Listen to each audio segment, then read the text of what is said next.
ក្រមុំល្អតែរូបរាងបងនឹងច្រៀងប្រាប់ស្រីថាវែងមិនស្លៀងទៅជាស្លៀងខោខ្លីអូយថាវែងមិនស្លៀងទៅជាស្លៀងខោខ្លីសោយអង្គជើងដៃតោតមិនចេះខ្មាំងគេ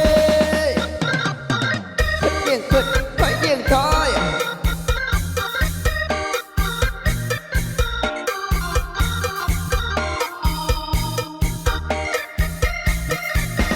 សម័យសិចស៊ីស